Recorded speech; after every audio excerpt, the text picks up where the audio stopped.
Welcome back! Today I'm going to show you how to make a simple hairdo for your puppet using fur that looks kind of like this. Now there are a ton of different ways that you can make hair. You can use fur, which is what we're gonna do today, but people use feathers, you can even use a real wig. Now let's get started. The process for making the pattern for the hair is pretty much the same as the one that we used to make the fleece cover for this puppet. So we're gonna use a scrap piece of fleece to drape it on top of his head. The first thing you have to decide on your own is what kind of hairline you want him to have. He could have a receding hairline, he could be bald on top with just hair going around the sides. You could have it come down like this for like a Dracula look. Anything you want. I'm gonna use a pin to mark where I want the top of the hairline to be. So I want it to be about right here for this guy. So I'll put a pin right there. And I'll mark the side too. So I want it to come down to about there. That'll help guide me while I'm draping. What I'm trying to do is to lay this fleece flat against the puppet. I'm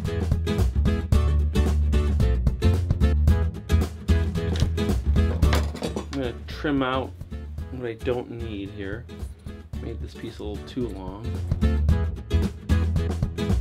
Okay, now it's laying down pretty flat. So what I'm gonna do is draw the hairline that I want. So I have my pin, I can feel my pin right there.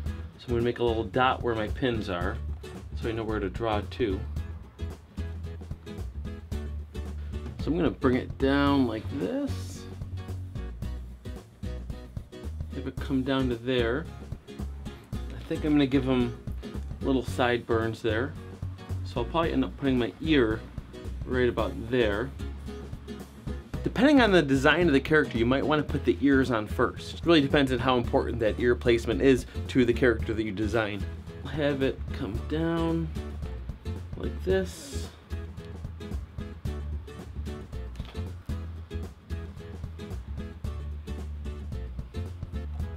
Down the back of the head. Okay, so I have my hairline drawn along the side of the puppet. Now I'm going to draw in the darts, or the dart rather, there's only one, on top of the head. And I have to make the center seams. So I just follow along the seams that are already on the top of the puppet's head. Now let me take these pins out and see what we have. So there we have our pattern. Now let's quickly transfer it to paper. And this is the same process that we've used before. I tack down the fabric to the paper, then cut it out with old scissors that you don't mind getting gummed up with the glue.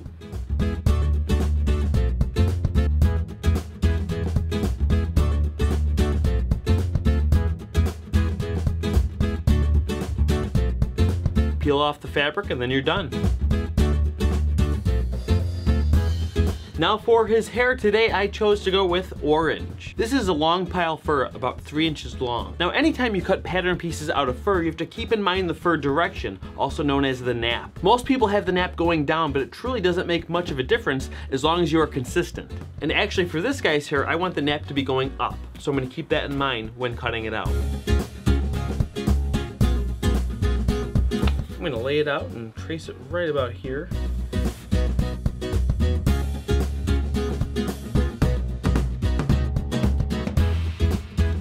Make sure you put it at the same angle when you flip it. And then carefully cut it out with a razor blade. I like to keep about 1/4 inch of seam allowance all the way around. It's best to cut the fur from the back with a razor blade. Using scissors can make the fur length uneven around the edges.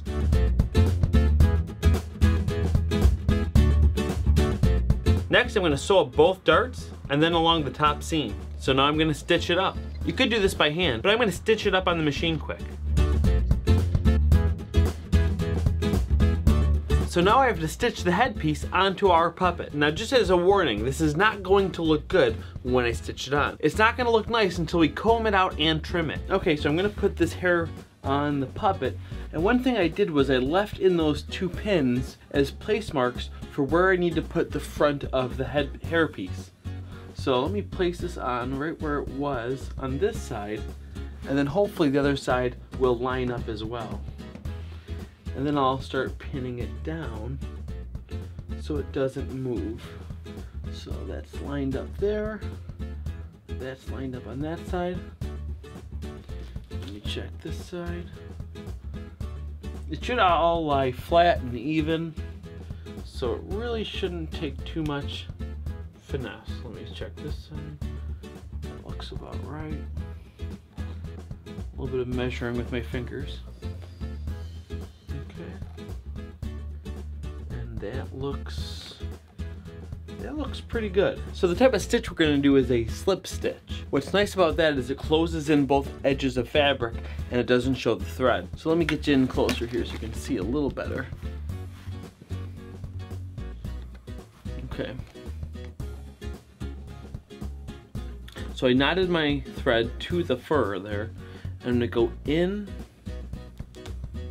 and out, just catching the fleece on that side, and then do the same thing on the top here of the edge of the fur, going in and out of the top.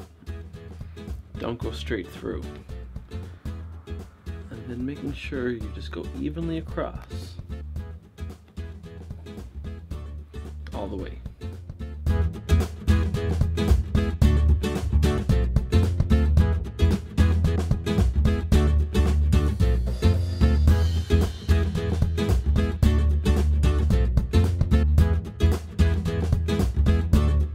Alright, and there it is, all stitched on. Here's how he's looking so far, all the way around. Now, watch how much a quick comb can make a difference.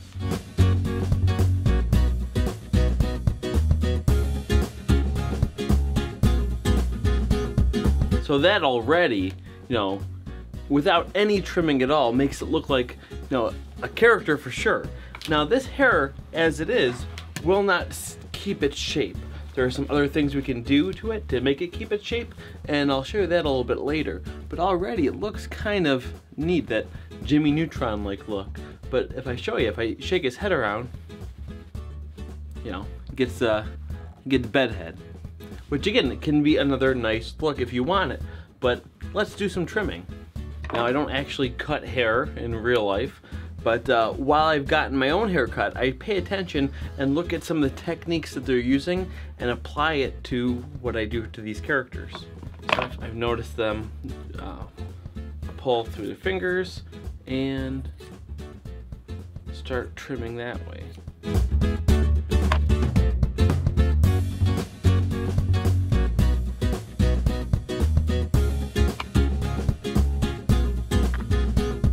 And here we have a basic little hairdo. I'll show you how it looks all the way around. So I trimmed it short all the way on the edges. I left it long on top. I did trim a little bit off the top. I think that gives it a more natural look because the fur can be slightly different lengths, but overall I'm pretty happy with it. So you could just leave it like this. So if the character needed to keep its hair messy, it could easily get messed up, but also easily straighten it back out just by running your hand through it. But if you want to keep it a little bit more solid, you can put some product in it. Now I do not recommend putting any real hair care product in your puppet. There's a few different techniques for styling the hair I've come up with over the years. So instead of using hairspray, I have used lacquer to get the same kind of effect to hold the hair. But if you want something a little bit more solid, like gel, I recommend using Elmer's glue. Now it might seem kind of strange, but what's awesome about the Elmer's glue is it's not something that's gonna flake out like a natural gel will. But the best part about this is that it will hold its shape pretty much forever, but since Elmer's glue is water soluble, you can just use a little water to rework it anytime you want. People actually use Elmer's glue in their hair. You ever see people with those real long spikes? A lot of times this is what it is. But you want to start off with water. Just wetting down the hair.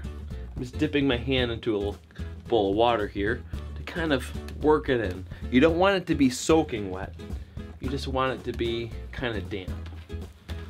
And do this anywhere where you want the gel to be, or the glue rather. Then add the glue. Now how much should you use? I use about the same amount I would actually use in my real hair if I was using gel. About that much if it helps. Again, it's just Elmer's glue. It's all non-toxic. It's not gonna hurt you. It's not gonna hurt your puppet at all either. And you just kind of start off by really working it in. You want it down toward the roots of the hair so it could hold its shape a little better. Now where it's short, you might not need to put any of the gel, but sometimes it's nice. Holds the shape, kind of gives it a nice even sheen over it. Actually, I'll put a little more glue in. Whoop. Don't do that. Put a little more glue in.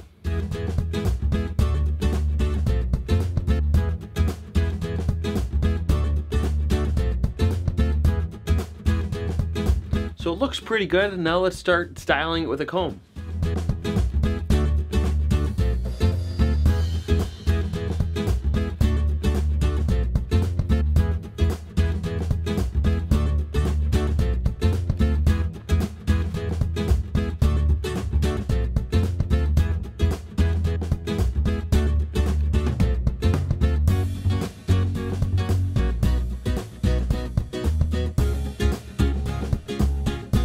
After I comb it, I gently kind of pat it down. That keeps any little stray hairs from sticking out and drying that way.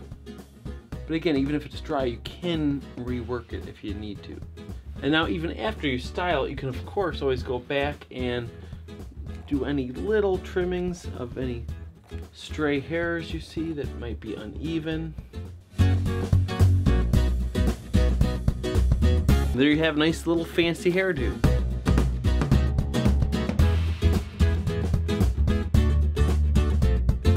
We're gonna be finishing this guy up over the next 2 or 3 videos, so stay tuned, there's a lot more coming. Also, I have to say I really appreciate all the feedback I've been getting. Most of it has been very positive. And if you know any other techniques for making hair, please leave them in the comments below. If you like this video, give it a thumbs up, it helps out the channel. See you next time!